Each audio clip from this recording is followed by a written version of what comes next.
I'm getting the hang of doing these videos and I'm having so much fun. This one should be good for your soul and good for your funny bone. This is a lot, and I know it's a lot for people. And so I say to everybody that I talk with, particularly that is new at all to me and new to, beginning to open their minds to think about reality and the world in a little different way, I say test it in your heart. If it doesn't resonate, it's not time for you. Test it in your heart, because your heart is going to be the thing. It's our internal vibration. That is the whole key to today's talk. Where are we vibrating? What is our vibrational resonance? Because that's what brings things to us. And it's perfectly correct always. It's correct for each of us all the time. So test things in your heart. If it doesn't feel right to you, if it doesn't feel loving, let it float by you. That's absolutely okay. We all have our own team of guides. That's what I didn't know. I thought that these kinds of things were a gift to individuals. It's not. We all have a team of guides. We all have the ability to access non-physical energy and help and guidance along our path, along our journey. I do want to say that I welcome questions. Go right ahead and speak up, and I don't mind you interrupting. I want this to be interactive. So if something comes to your mind and you want to just speak up, I don't know if you're muted or not. I'm new to the technology. So, but go ahead and just unmute yourself and speak right up if you have a question. So I was doing multiple readings for people, practicing, finding my way in that world of mediumship, which is a beautiful world. It's brought me wonderful people into my life, and it's been a tremendous blessing. But I realized that my mediumship is driven by emotion or energetic need, I think. I've never had anyone who had a need to connect to somebody that I've tried to connect with that I haven't been able to bring them through. I have, however, had people who were just curious. They might have a grandmother in spirit or whatever, but there's no healing that needs to be done. There's no whatever. And it's like I get static. So then I ask them, do you really feel a need to talk to this person? And it's more of a curiosity. And so then I channel. Instead of doing a mediumship reading, I do what we call a channeled reading, which is I'm able to connect to higher source energy for my client, and I connect and bring through answers to questions for them. They're able to talk back and forth. It's pretty cool. It's pretty fun. Debbie and I and Fred and I have done that, and it's pretty neat.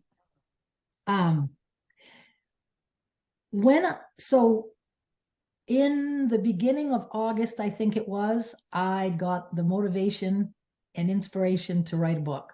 And I did write a book. I'm going to show you my book because I'm so proud of it, excited by it. Redefining Faith is, it says by K.C. Bowker. Holy crap on a cracker. I had to change the name. My son went and married a Casey. So now it's Kelly C. Bowker. Bowker, it's on Amazon. It's available on Amazon. And it is the story of my journey, and the way it's written. There's a lot of the downloads within that book showing how my guides brought me along. So if anyone is trying to develop that part of themselves, I would say it's a pretty good read. It gives a lot of the internal crazy that happened with, I've said 100 times, what does crazy look like? When this all first started happening, I questioned. Of course I questioned. I'm just like everyone else. Is this real? Am I making this up? I mean, seriously, what does crazy look like? And the book shows the journey of getting to that place of knowing. And it's a beautiful, beautiful place to be. But in the process of writing the book, I asked my guides, what is your purpose through me? Why have you come through? Why has this collective come through me to come, and wants to bring this message through to the world in whatever form or whatever way I'm able to do that? And they said to me, the purpose of life is joy. And I said, come on now. I said, Abraham, I don't know if you are all familiar with Abraham Hicks, but Abraham Hicks is a channeled entity that I love, and that was is still a big part of my life. And they talk about the law of attraction all the time. And Abraham said over and over, the purpose of life is joy. So I'm like, okay, you can't be stealing that. That's not okay. And they said that the difference between the message that they're bringing and the message that Abraham brings through is the focus on the fact, and you guys are going to love this, non-physical / God / all that is, creation, the creative force, the big kahuna in the sky, whatever you want to refer to, that we have known for a long time as God, has no agenda. We do not disappoint them. We do not in any way disappoint or let them down or anything. That, for me, with my religious background, I was trained being told I was making Jesus cry. If I stepped out of line, I was making Jesus cry. So think of the guilt. The guilt.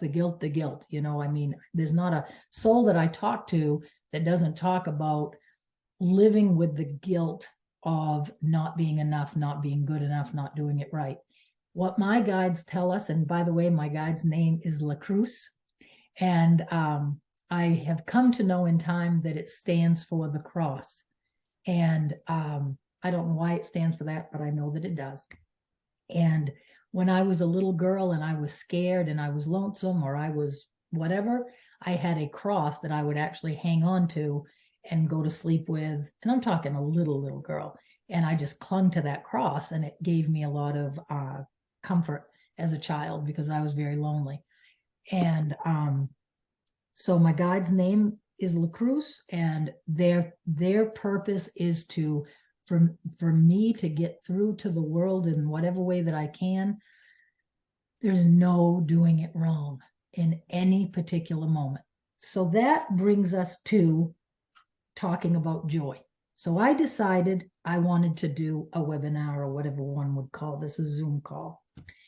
And I was nervous and scared about it. And so I'm like, well, what would I talk about? And I thought, joy, joy. We're all seeking joy. So I just, almost like pulling a Band-Aid off, I just jumped on, I made the title, I pressed the button to put it out to the world. And I'm like, there, okay, I did it. Then I went into meditation and I asked my guides, tell me about the path to joy. Give me a download that's going to help me to help other people. And the very first thing that they said was, there's no path to joy. And I'm like, oh man, I chose the wrong topic. And they said, no, it's not that you've chosen the wrong topic, but there's not a path. Humans, by their very nature, have it wrong. We all have it wrong. When we say we want to strive for joy, when we say we're seeking joy, when we say we're on the path to joy, that in its very statement is putting you on the wrong, if there's such a thing as wrong, which there's not, but it is moving you in the direction away from what you're saying that you want. You're saying, I want to be more joyful. Just those words, I want to be more joyful, is not the path. Joy comes from within. Joy is. And that's a hard pill for humans to swallow. We want to know what we're supposed to do. Will you just show me what to do already, and I'll do it? Give me a recipe. Give me a strategy. Give me some processes and methods to do that's going to help me be more joyful. When the reality is, spoken right from the mouth of source energy, we are joy.